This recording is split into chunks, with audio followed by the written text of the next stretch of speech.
Hey everybody, welcome to the Crohn's Fitness Food Podcast, dedicated to raising awareness, sharing IBD stories, and offering support for those with Crohn's and colitis. Together, we can share knowledge, experiences, and help show the world the many faces of IBD.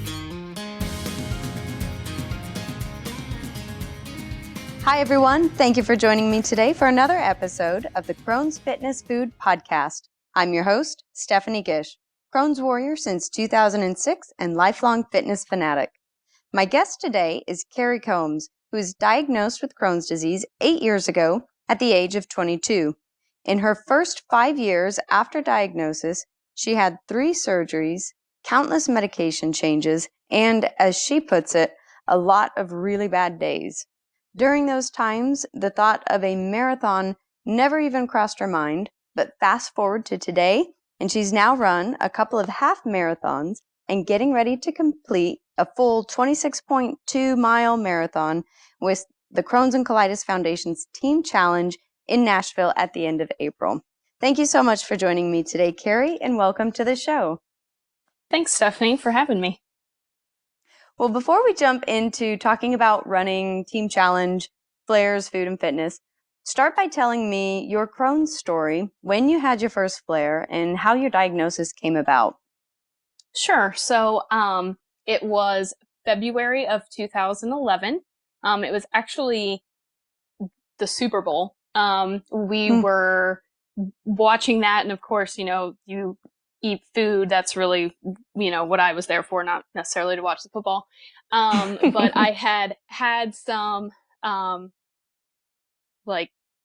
dips with like cheese and stuff. And I just all of a sudden had this like stabbing pain, that then I kind of, doing some research was like, oh, maybe my gallbladder is bad. So it just kind of kept getting progressively worse. So it was, initially I would just like a couple things would trigger that type of attack, usually high fat kind of things. But then it started to get to the point where it was almost everything. I had made doctor's appointments. I went in and got scanned to see if it was my gallbladder. They did say I had sludge as opposed to gallstones. But they said, we can take it out, cause that may be, what's causing your discomfort. I was like, let's please do that. Cause I had gotten to the point where, in about 45 days, I had lost about 65 pounds. Wow. And was literally eating white rice and water. And still trying to go to work and, still trying to do everything. So I was actually really looking forward to my gallbladder surgery because I was so uncomfortable. So it actually, it was an outpatient surgery, supposed to be pretty quick. So they went in to remove my gallbladder, and, when I got home, I had, fallen asleep because anyone who's done outpatient surgery, you're still real loopy when you go home. So I'd taken a nap. I get a phone call, and this lady says, hi, this is, so-and-so from Ohio Gastro, and we'd like to schedule your colonoscopy. And I was like, I think you have the wrong person. Like, I just had surgery today, and I don't know what you're talking about. So, turns out that my surgeon, when he went in to remove my gallbladder, noticed that my intestines were very abnormal, and he was, 99.9% sure that I had Crohn's disease, but that I would have to have a colonoscopy to confirm that. Wow. Do you know what he was able to see? Because I imagine he could only see the outside of the intestines. Do you know what triggered his thought of something being wrong? Yes, it was severe inflammation. So it was very red and not the right size, basically. Very inflamed. And so he had, referred me to a gastroenterologist. And the problem was that since I had just had surgery, you have to wait 6 weeks to do a colonoscopy because that is a fairly invasive procedure. So I ended up, after surgery, of course, with just a gallbladder, they normally tell you, oh, within, a day or two, you should be back to eating normal and feeling fine. So I was, hoping for that, and I just got progressively worse. I was basically trapped in the bathroom. I had so much severe pain. I finally, about a week later, had decided, and actually it was St. Patrick's Day, because I was the only person who went to the ER that didn't have alcohol poisoning. But oh no, so we're coming up on an anniversary for you. Yeah, at the recording of this. Right. So I ended up, I finally, basically called it quits, that I couldn't fight this anymore. And I said, I have to go to the emergency room. There is something else wrong with me. And how long had this been after the surgery? Is this only like a week or so? 1 week. Wow. It had only been 1 week, and I had, when I had been told that I, possibly had Crohn's disease, I know at that time I didn't know anyone that had it. I didn't have any family history. So I didn't take it as seriously as I definitely should have. But, hindsight, right? Yeah. So I ended up going to the ER and was admitted. And, basically it was, here's some, Percocet, because we can't really do anything for you until you have an official diagnosis via the colonoscopy, and you've got to wait another 5 weeks. Wow. So you're just trapped at that point. Yeah. So I was like, you can't discharge me. I don't know what I'm going to do with myself. So luckily, one of the nurses that I had he was amazing. And he said, hey, like, look up a low residue diet. Like, he was giving me a lot of pointers that I wasn't getting elsewhere, of maybe some ways to mitigate my symptoms. So he said, look up a low residue diet. He said, also look up, I believe it's hycosamine, which, Levocin, is another name for it. But basically it's a medication that you would take, and it kind of stops your gut contractions. So, so when you're basically kind of inflamed and raw, you don't feel every movement of your, intestinal system. So, so I was able to ask for that and get that, and that very much helped, mask my symptoms, so that I could, kind of get through until I could get the colonoscopy. So, rough few weeks.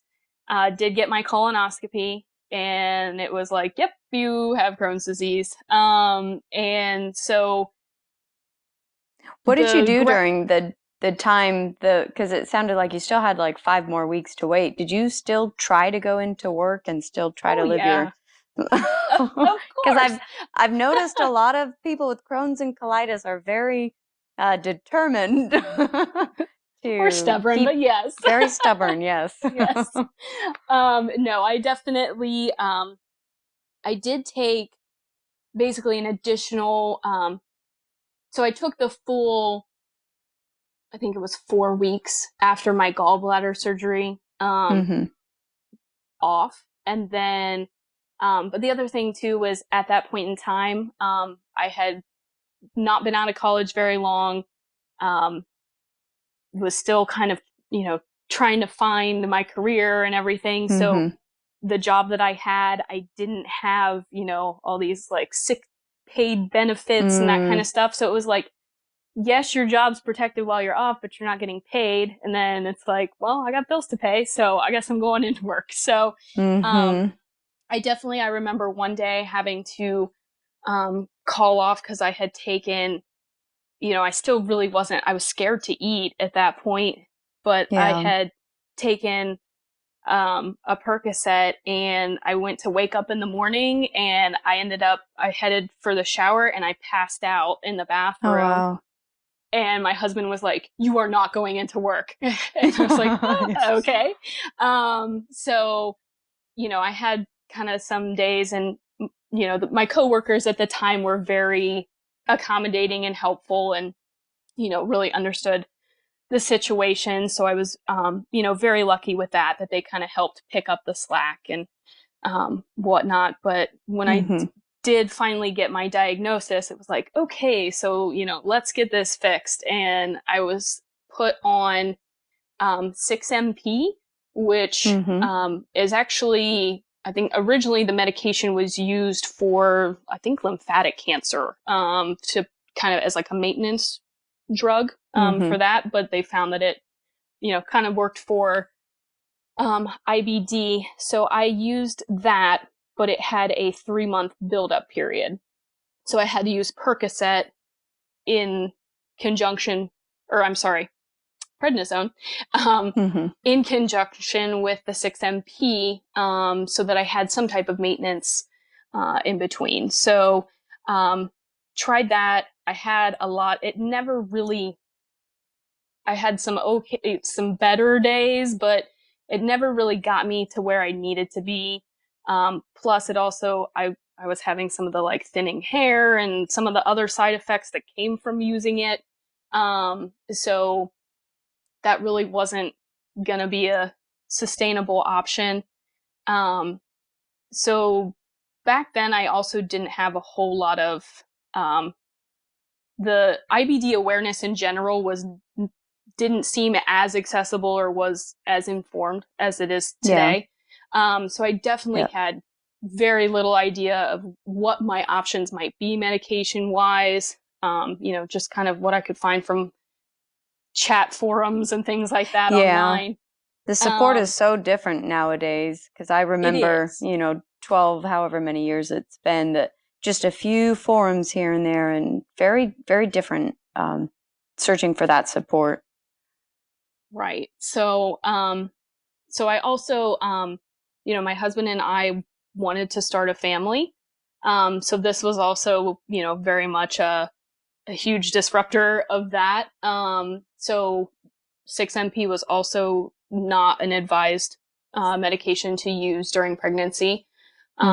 So my doctor switched me to Humira, which at the time had only been approved for a handful of years, but there was some, good information out there, some good reactions to it, that they felt, pretty comfortable for me to use that. So I did transition to Humira. When it worked, it was awesome. I had, I felt, kind of normal again. So I did still have, the occasional flare up here and there. I did, when I was, kind of feeling better, they did, give us the green light to try. And, so when I got pregnant with my daughter, I was still using the Humira. And this was only probably a year after you'd been diagnosed, or not even a year? So this was about a year and a half. Yeah. And so I, was doing really well for about the first 17 weeks. And then, I ended up having a, bowel obstruction, during my pregnancy. So, I kind of had this feeling of I was starving yet really full at the same time, and ended up, getting pretty violently sick. So, back to that being stubborn again, I drove myself to the hospital because it was not the closest hospital to my home. So I knew the squad wasn't going to take me there. So I drove myself. Oh, goodness. And so, anyways, I did have to have, an NG tube, which, there's quite a few people out there that are probably like shuddering when I say that. So, basically it's a hose, for lack of a better term, that they put down your nose, to be able to suction some of the pressure, out of your stomach, to try and help relieve that blockage, which for me was just full inflammation. My small intestine had basically swelled so much that it closed off. Wow. So I was able, with steroids and having the NG tube to get the blockage cleared up. So luckily that was, everything was fine. Then and you're from 17 weeks pregnant at that point? Yes. And everything was fine with Emma. So I ended up having, I was very, very cautious about what I ate after that point. But did make it full term. Emma was completely healthy, so I was very thankful. Awesome. And but the other part was I did have to go off of Humira for the last trimester, which I've heard from some other people. I guess they don't necessarily advise that anymore, but at the time that was what you were supposed to do. Yes, and so but going back on it never ended up working. I tried to go back on it after I had her, and I just kind of kept getting worse and worse and worse. And, I'd go on a little bit of steroids, try and kick it back, to being manageable, and kind of did that on and off and on and off for a while. They put me on Cimzia, which is kind of similar to Humira. I didn't notice any effects from it, so didn't work out for me. So kind of as we're going through the gambit of stuff, I know. I kind of got to the point where the doctor I was seeing at the time was almost kind of like, I don't totally know what to, I think he was kind of running out of options. Running to the end of the list of of his knowledge base. So I did end up having right before I was making a career change and starting a new job. So you'll kind of notice that stressful situations tend to be a trigger for me. So you're not alone. Right. So I ended up, this would have been spring of 2015. I had what I was pretty sure was, I had the inflammation or like a blockage. So I went in, they scheduled me to do an MRI. So I went in to do that. And when I left the MRI, I just really felt terrible. Cause they had, with the barium contrast stuff, you had a drink and whatnot. It was really giving me a lot of pains, and I, wasn't really sure. So I didn't get very far down the road, and I ended up turning back around and going back to the hospital. And I ended up, while I was waiting in the emergency room, to be admitted, I ended up going into shock, which it ended up, I had an abscess near my appendix, portion of my intestine. So then it was kind of a leaking, rupturing kind of issue going on. So, I actually lost all feeling in my limbs and was then very panicked because I thought I wasn't going to be able to breathe. So, they ended up being able to give me, Dilaudid in my leg to just relax my arms so they could get an IV in. And so they were like, we've got to do surgery right now. So another time I didn't really have a choice. And also I felt, kind of excited to have surgery again because I was looking forward to, getting some type of, feeling better out of it. So, this one had to be, especially with the way it all kind of turned out, fully cut open, cleaned out, re-put together. So I lost a little bit of small intestine with that one in my appendix, of course.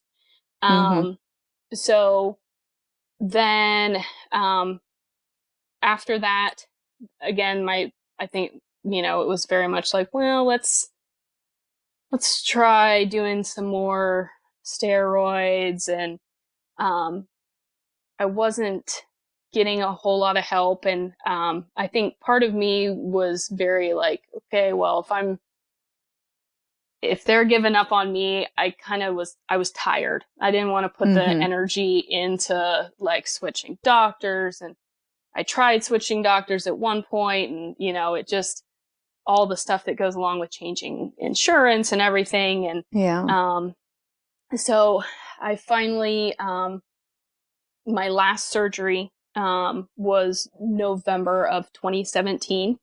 And I actually had gotten, another abscess. So that's very typical of my Crohn's. This one was actually on the mesenteric root, which is what supplies blood to your intestines, and keeps them alive. So, how did they find the abscess? Was there any signs or symptoms, or? Well, what's interesting is I actually had, because I had gotten probably the time between the appendix and that surgery, I had probably 2 or 3 MRIs throughout that time period to try and figure out what was wrong with me. So on all of in hindsight now, looking at these and all of the write-ups, all of them say something about there's a small fluid collection on the mesenteric root, but like basically it's not infected. It looks like it's not that big of a deal. So basically, I guess it was just kind of a ticking time bomb at that point. Yeah. So I think the thought is that being on the steroids for such a long period of time, and being almost kind of left on them as a maintenance drug, which is not good, then kind of lowered my immune system too much. And that's probably where the infection of that came from. So, it probably, whether we had addressed something else earlier, it may have still been an issue down the road. You never know. So hard to say. Yeah. Right. So, and there's no changing it now, right? So, no, it's done. Right. So, we had actually been on vacation, and I could just tell, like, my insides kind of felt like they had been scrubbed with sandpaper, like just a raw feeling. And I was like, oh, I knew something wasn't right, but we were leaving to come home in 2 days. So I was like, I'll just go when I get back. Stubborn again. It'll be fine. Right. So I ended up coming back. I actually went to work the following day and came home, and I told my husband, I said, can you please take me to the ER? There's something definitely not right. So, so that was when we went, and they did try and give me, cause they had done the imaging and they were like, you definitely have an abscess here. They're like, we're going to try and do antibiotics. So I spent a week in the hospital trying with IV antibiotics, trying to get rid of the abscess that way. And it literally was just exponentially growing every day. So they finally were like, okay, this is obviously not responding to any of the antibiotics that we're giving you. We've got to go in and cut it out. So I was like, again, I was really starting to feel very ill and weak again. So I was like, okay, let's do this. So I ended up having more of my small intestine removed. And basically the portion that was removed was dependent upon what blood vessels they basically had to cut out with the abscess. So I think they took about, I think that was about 8 inches with that surgery. So so I do still have some small bowel left, but definitely had a lot of changes with that. So I definitely noticed more after my last surgery that, I kind of was like, okay, like I only have so much intestine left. Like I need to preserve what I do have. And my surgeon has actually been the same throughout this entire time. And he's really been he was the person who really cared about me, and really helped me, find what I needed to find. And he was the person who gave me the push after the last surgery. He came in and he was like, please, I need you to find someone else, get a second opinion. You have a very aggressive form of Crohn's. He said, it's like cancer. It comes back and it's back with a vengeance. And he said, you have got to look elsewhere. So I was like, okay. Wow. So and that's why he's like, I'll refer you if you need that, or however you need me to help, I will help. So just knowing that you needed someone else to give different treatment options, just different ways to handle the day-to-day, so that you didn't have to go back to the operating table again and again.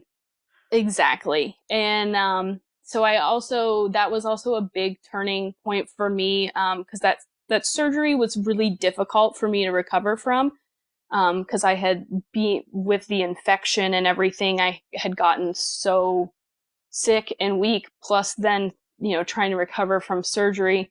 I had, at one point when I came out of surgery, I didn't come out super well, and they were afraid I had a pulmonary embolism. And so definitely, kind of when you face your mortality, it's like, okay, like I have a daughter at home that needs me. I've got to figure something out. So I think in one of your Instagram posts, I think it was, you said after, I'm guessing it was this surgery, you said that was when you decided you needed to take back your health. Is that kind of how that was when it was happening, how all this was coming to a head?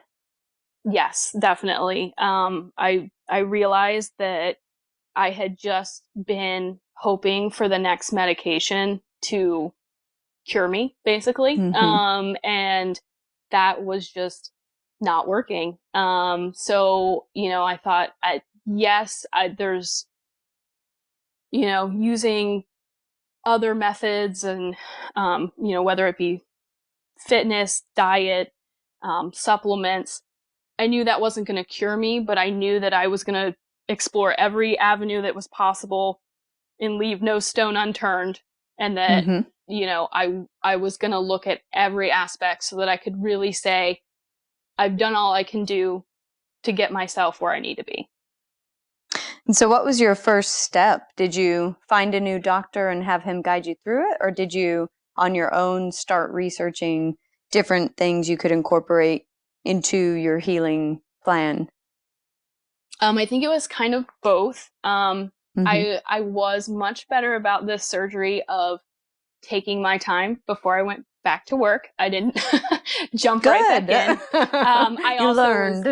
Yes, I was also very lucky to be at a company that did have short-term benefits for while I was out with surgery. So that helped alleviate a stress of, knowing that was there. So, so I did take my time. I did switch to, I'm lucky to be just a few hours away from Cleveland Clinic, which does a ton of great research and has a lot of great doctors. So, I did, transfer to there, and, met with a doctor, and I also met with a nutritionist for the first time. Because I had always asked people, like, what do I eat? And, the typical, well, it's different for everyone response. But I at least now, she was able to help give me a starting point. So basically, and this is all pretty recent, right? This was all within maybe the last year and a half, 2 years. Yeah. So go ahead, continue. Oh yeah. So she, so I went up to Cleveland Clinic. I met with the nutritionist, and she gave me, they had, it's basically the list of kind of like yes, no, and maybe foods that they give to people, who have ostomies. And she was like, use this kind of as a starting point. And she said, just, kind of go from there.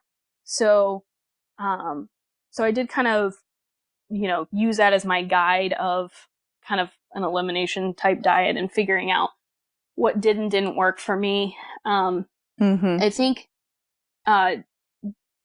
basically one of the things that really doesn't work for me is dairy. And I think that it got worse from my surgery, that it's more of a post-op kind of issue, as opposed to maybe necessarily, fully my Crohn's, because I was able to tolerate it in some quantities previously, but after that last surgery, it was like, nope, not gonna happen. So so I was able to meet with her, get a starting point. The other thing too was I was like, okay, I'm going to, because at first from that surgery, like taking a shower was really difficult, and that kind of stuff like wore me out for the entire day. And so, little steps here and there. And then I kind of was like, okay, well, I'm just going to do like some walking, very basic. And kind of as I'm looking for all these like supplements, what I should and shouldn't eat, and what I should be doing fitness wise, post-op and whatnot. I'm seeing these ads for Team Challenge. And, so of course I'm like, oh, what is this? And, I see that, the Crohn's and Colitis Foundation has this endurance training program. And I was like, at first I was, like I said, I was, exhausted taking a handful of steps. So kind of put it on the back burner, didn't think too much of it. But kept seeing them. And I honestly don't even know what changed or, but at one point I finally, just like filled out the contact information to like get more info. So when I got in touch with Team Challenge, they had the Ohio group was kind of based out of Cincinnati, which is about 2.5 hours from me. So I was like not able to meet up with them to actually, go run. But they were kind of there for like a Facebook group for support and, to answer some questions. But one of the options was they had in July. So this was the spring, after my surgery. In July, they were going to Chicago to do the rock and roll marathon series there. And you could either do a 10K or a half marathon. And of course I was like, half marathon, those people are crazy. Like, who does that? And so I was like, okay, 10K, like I've walked 5Ks before. Like I could probably double it. Do a 10K. Yeah. That's of course you're barely walking at this point, right? Right. So, so we ended up, walking, and then walking kind of, I pushed myself a little bit each day, like just what I felt I could handle. So, my goal was just to complete this 10K. Like I was not going to be, placing first in my age division or anything. I was just, going to do it. So part of this was also, raising money for the Crohn's and Colitis Foundation, which they use towards research, which has helped, provide a lot of these medications, that we all take, and the resources. Now, like I said, the amount of information online is much more prevalent. The amount of like support groups, they have a lot of support groups that they fund. They have Camp Oasis that they do for kids that are affected with Crohn's. So money goes towards a lot of great things. So I was like, this is good. This is a motivator for me to finish this and to actively be, doing some fitness to try and better myself. So I was very overwhelmed at how much like my coworkers and friends, donated and, met my donation goal. And the, kind of overpouring of support from everyone. was just awesome. And so ended up going to Chicago, doing the 10K, and I, Now, what helped go you ahead. to get to that point? Because obviously you set the goal, so you had the kind of the mental determination and the mindset to really tackle that and make that happen. What happened physically as you were recovering from this surgery? Were there different medications you found or supplements that helped? Kind of what got you strong enough to be able to go and do this? Yeah, so I would say initially this first one, I was a little ill prepared for. It was a short enough distance that it didn't affect me too much. But I definitely looking back, there's a lot of things that I probably would have done differently. I ran the 10K, but I walked a lot of it too. So, I definitely, being on the treadmill, I had an idea that I could, I would get there within the time cap, even if I had to stop and use the restroom. Because I think that was actually my biggest anxiety, was that I was going to have to stop at every porta-john along the race route. And, so, that one I did, by the grace of God too, it was the most beautiful summer day in Chicago. It was not humid. It was 70 degrees. It was pretty much perfect, which is rare for July. So that helped, because one of the things that I have faced since then, and that is usually an issue for especially people who have had bowel resections, is staying hydrated. So I didn't deal too much with the dehydration with that one. But I did do my first half marathon that I did. I was, I had actually at that point, been running for about a year. And then I had also started doing CrossFit as well, for some strength. And so, I felt pretty in shape. Food wise, I felt like, I was eating as well as I could based on my condition, but, so I felt like I was. Were you on any of the biologics at this time to help, or? Yes. Or not? So when I got paired up, with Cleveland Clinic, I was put on Entyvio, which is actually what I am currently on. And, I actually take it monthly, as opposed to it. Normally it's every 2 months. But since I have kind of a bad history of Crohn's, the monthly has worked really well to maintain everything.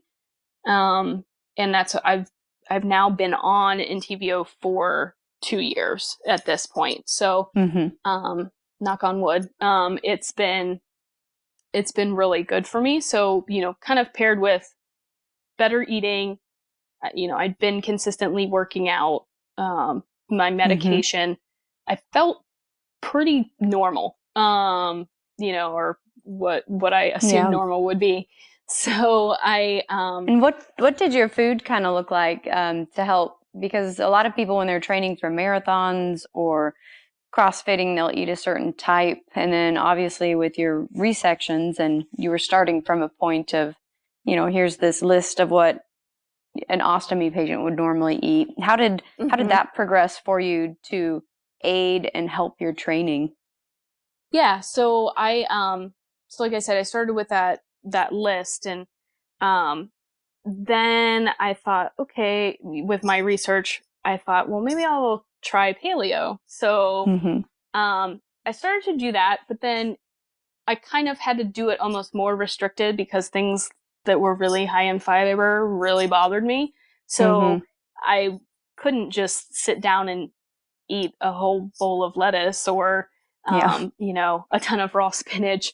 So there definitely were a lot of things that I couldn't. And I was noticing that basically I wasn't getting enough carbs. Like I didn't have enough energy.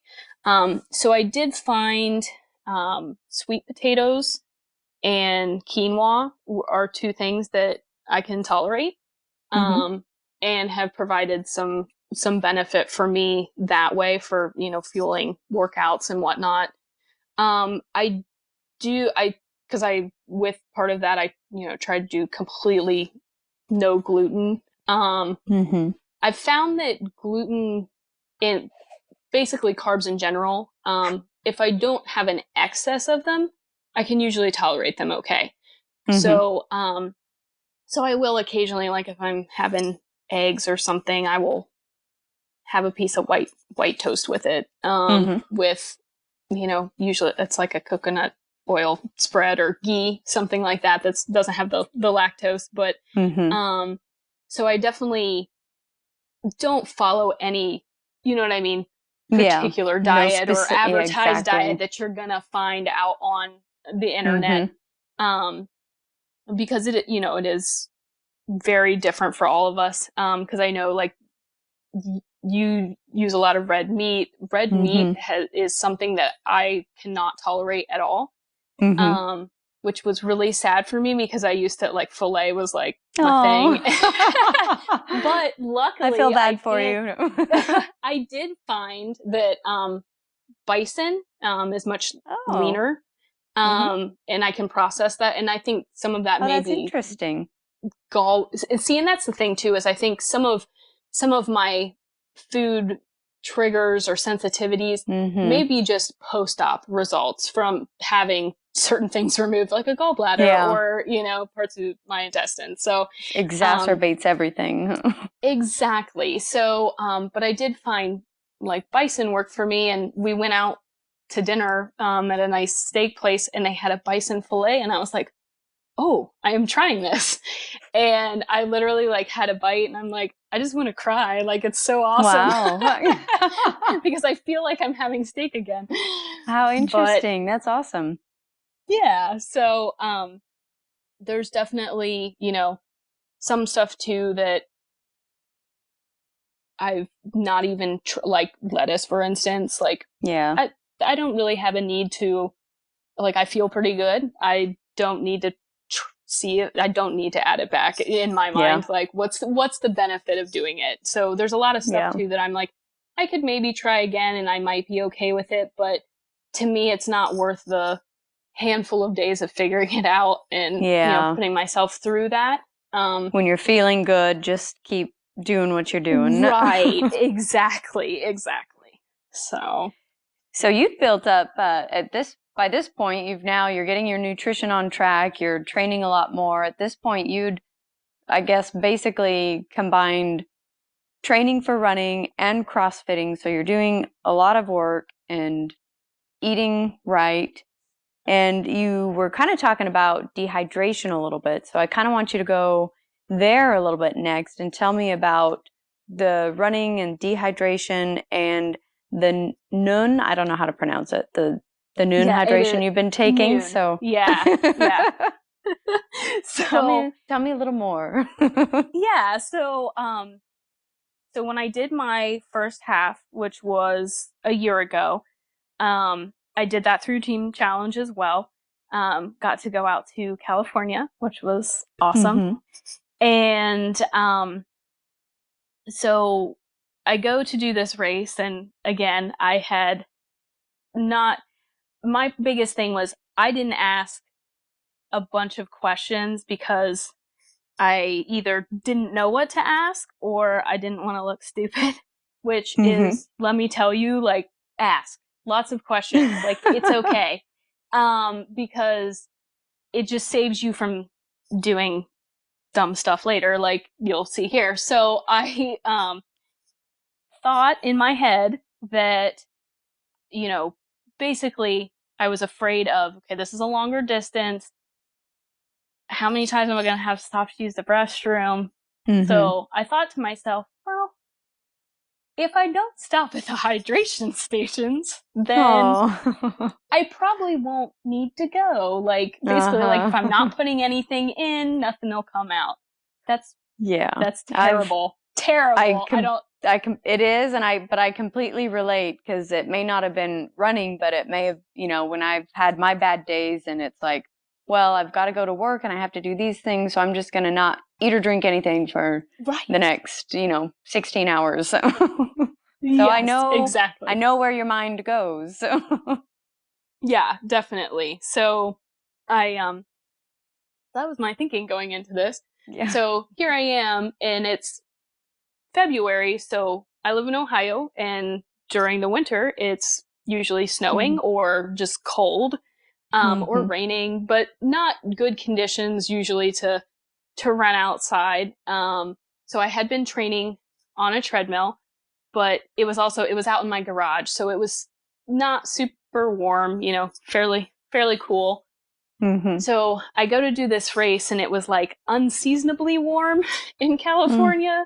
So it was like upper 70s, full sun, like first thing in the morning. And most of this, it was Surf City was the marathon. So most of this course went down the Pacific Coast Highway and back. So you were on asphalt. So it was just like the sun beating down on you. So I did okay for the first first couple of miles. I pretty much always have to stop at like mile 2 or 3 to use the restroom. Then a lot of times I'm okay after that. Well, I kept going. I was doing all right. And I was like, man, I'm like, for me, it was like, I was kind of cruising it at like an 11.5-minute pace. And I'm like, oh yeah, this is great. And like, kind of ignoring the hydration station, because I'm like, I'm doing really good. Like, I don't want to stop and I don't want to be interrupted. Well, I ended up getting to mile 10, and it was like beyond a brick wall. It was like, whoa, like I am not okay. And so I went down to a very, very slow walk. And this event, there were lots of different teams from Team Challenge, people from Seattle, people from Northern California. There were people from New York, Pittsburgh, like people were from everywhere. So there were probably, I think there were at least like 100 of us there. And so everyone had on their race jerseys, which are bright orange. So pretty easy to pick out of a crowd, which is nice. So as I'm slowly walking, I look over and I see walking back down the side of the course was someone in a Team Challenge jersey. And we kind of made eye contact, and she looked at me and she walked over and she goes, "Are you okay?" And of course I'm like, "Oh yeah, I'm fine. Like, I'm totally fine." And she's like, "Let me see your hands." And I'm like, "Okay." And they were like super swollen. And she's like, "I think you're really dehydrated." She's like, "Here." She's like, "I have this bottle of Noon is what it's called, but it's spelled N-U-U-N. That's why no one knows how to pronounce it. And she's like, right, like, what is this? So she hands that to me. She also had literally like salt packets. She's like, "Just down these," and, was helping me. So, we started talking. Her name was Brittany, and, she was a coach for one of the teams, and, she just kind of kept me in conversation as we just kind of kept walking.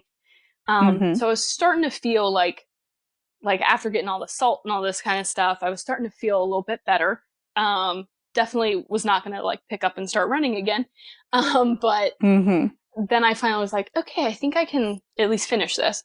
So we get to the end. And it took us to do the last basically 5K of this run. I think my last 3 miles, I was at like 18.5-minute pace or something. Like, it was, wow. I just slugged myself across the finish line. But I was super thankful that she stopped and helped me. But that kind of opened my eyes to like, okay, Carrie, like you do have a chronic illness. You do have, some differences from having surgeries. You need to prepare for those. So, that really kind of got me to really ask more questions, look into more stuff, and realize that I need to be, hydrating, and I need to be, serious about when that's happening, how much, I'm doing, understanding, the weather conditions to see how that's going to affect me. So something that I definitely, so the Noon is basically, they kind of look like Alka-Seltzer tablets, that you throw in water, and they're electrolytes. So it's basically kind of like Gatorade or Powerade, but without all the junk in it. It's very clean. Because that's another thing is, artificial sweeteners bother me. So it was, good to find something that I could use that didn't affect me that way. So, I normally I usually have one like in the afternoon every day in my water, just kind of to stay hydrated. I'm consistent about drinking my water throughout the day, whether I'm, running or not, making sure I'm hydrated. And then, do you find that having the bowel resection, does that make you more prone to be dehydrated? Yes. Do you know? Definitely does. And then I also know too, especially people that are missing like their colon and stuff too. A lot of your water in your body is stored in your intestines. So, basically being at any kind of shortage with that. Plus the other thing too is, I still have, even though I don't have the pain and stuff that goes with that, I still have quite a bit of bowel movements per day. So with that, you know what I mean? You're flushing out water. Yeah, losing a lot. So I'm making sure I'm staying hydrated that way. And then if I have, if I am working out, I'm making sure that I'm, maybe I have another Noon tablet like during my workout or right after, to kind of combat that. I also use salt pills. I would say too, like obviously something that's really good is before I started taking any of this stuff, I had a conversation with my doctor and said like, hey, this is, what I would like to try. This is what I've been told the benefits are. Does that, is that in line with what you're thinking? And he's given me the green light on everything. But, for instance, like if you have heart issues, the salt pills might not be for you. There's different things that could affect different people. So it's definitely my biggest advice to people is, if you want to start running or you want to do anything, have an open conversation with your doctor. And if your doctor's not open to listening to you, find a new one. So, because the good ones do want to help, and they will listen, and they want to help, and they want to be with you on the journey. So I definitely support what you're saying. Yeah, absolutely. So it's always good to run things by them, just, because there may be things you didn't think about with interactions of maybe other stuff you're taking or even other supplements you're taking. So it's definitely, good to get their advice on that. But yeah, taking a salt pill before I run, if I'm doing like a long distance, always helps me to just feel a lot better, staying hydrated. Well, what about vitamin B12? I think you said you supplement with that a little bit, or you tend to be So deficient? I ended up having, kind of as a result of my surgeries and, just still having like the frequent bowel movements, retaining nutrients in general is a little difficult. So I ended up, this past summer, I was getting to the point where like, I kind of was like plateauing with like my running and weightlifting, and I just was feeling really kind of weak. So I knew that wasn't right. So I got, they did kind of a full panel, and my iron was like non-existent. So my B12 was also extremely low. So what we ended up finding out from all of this was that I wasn't getting enough vitamin D, B12, and then I basically had anemia as a result of my B12 deficiency. And then running long distances does not help that if you're not fixing the root issue. So that was something that I battled with this last summer and fall, because it takes a long time to build your iron stores back up. And it was definitely a process. So I do daily, I do B12, vitamin D, and then I also take a slow release iron pill. And then like I have a checkup in a couple months where we're going to run my blood work again and then decide if we need to kind of alter the doses on those. So like I said, that's why it's good to have an open dialogue with your doctor about it. But he was very supportive of, basically like, as long as you feel good, push yourself to whatever limit you feel comfortable with. It was, kind of how he felt, was okay for me to do. And, I definitely, my levels have gone back up. We retested in January and I was at the very, minimum normal range. So it was at least going in the correct direction. So, I mean, I can tell that I'm, much better. So taking those has definitely helped. I also started doing collagen, that I just have in my morning cup of coffee. And I feel like that kind of helps with, my recovery and whatnot. And it's funny, some of this stuff too, like you'll see, all this information that it's great. And then some people are like, it does nothing. But ultimately I'm like, you know what? Even if it's not doing anything, it makes me feel like it's doing something. So that's worth it to me. I'm going to keep going. So I'm with you on that. Yes. Yeah. The placebo effect is real. So it works. So those are the main things, that I take on a daily basis, as my supplements. That's awesome. Mainly it's just kind of listening to your body.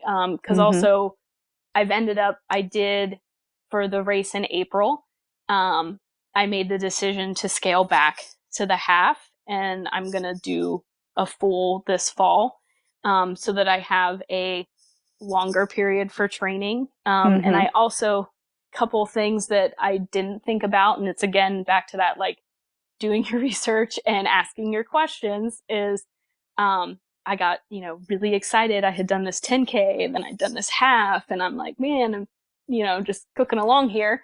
And, I, thought, ooh, Nashville, like that's a fun city, like the view will be nice and everything. Well, I didn't really think about the elevation. So Nashville has lots of hills. And that definitely affects your time.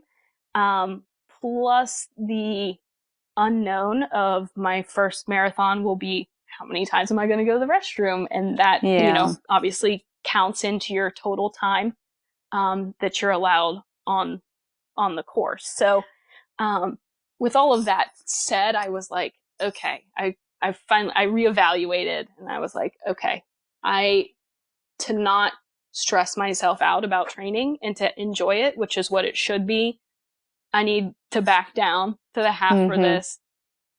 And then, extend my marathon training. So it's a good decision, a good call.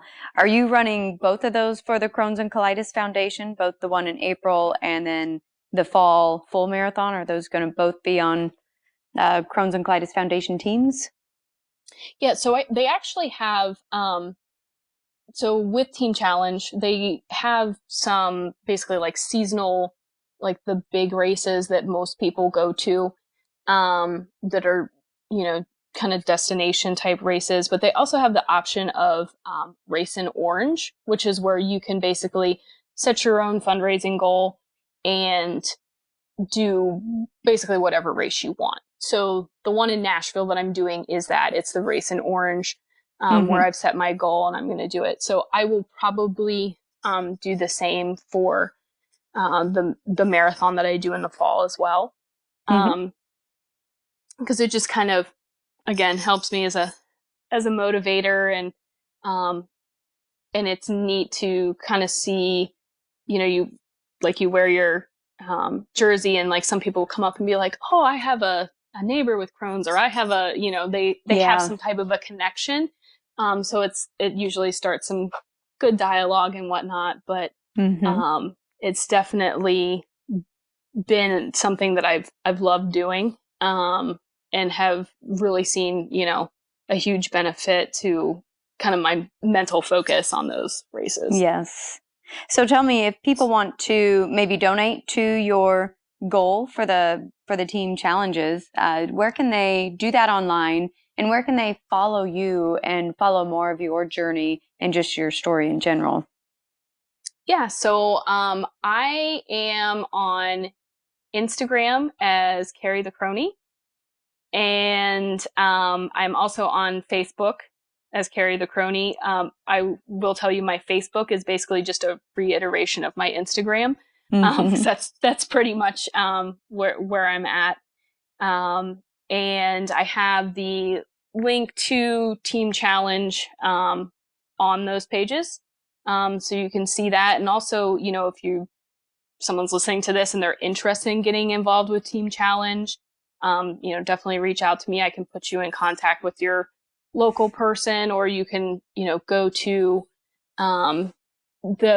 basically, if you just Google Team Challenge, you'll find all the information about it, to do it. But it definitely, if you're looking for something to kind of motivate you, that's definitely a good place to start. It's fantastic. Well, we covered a lot of stuff today and really got into some great stuff on tips for endurance training and supplementing and kind of what you do as part of your day. Is there anything that I didn't get a chance to ask you yet that you really wanted to touch on before we finish up? I think the only thing I would say is just kind of some advice to other people who are suffering with IBD is that, it's difficult, and I share my story of my big time lows and my highs of, being able to accomplish a half marathon and things like that. Just to say that you can, if you're in that lowest of low, don't give up on yourself. Keep trying. Push yourself as much as you can. So whether that's, I took an extra 5 steps to get to the kitchen today, and that was impossible for me yesterday. Or if it's, okay, I've done a 5K, now I want to do a 10K. Whatever spot that you're at, keep going. Don't give up on yourself. There's plenty of us out there to support you. If you need someone to support you, reach out to me. I will be your cheerleader. So just keep going. That's wonderful. Thank you. It's great advice. Well, thank you so much. I've really enjoyed talking with you, and thank you for being on the show today. Yeah, thank you so much for having me. Thank you for listening to the Crohn's Fitness Food Podcast. I hope you enjoyed this episode. If you have an IBD story, either as a patient or a family member, that you'd like to share as a guest on this podcast, or if you have a topic you'd like to hear about, send me an email at crohnsfitnessfood@gmail.com. If you'd like to learn more about me and my Crohn's journey, follow me on Instagram using @crohnsfitnessfood, or visit my blog for in-depth articles about my struggles and victories with Crohn's through diet, fitness, and lifestyle at www.crohnsfitnessfood.com. And finally, remember, be strong, be grateful, and be the warrior that you are.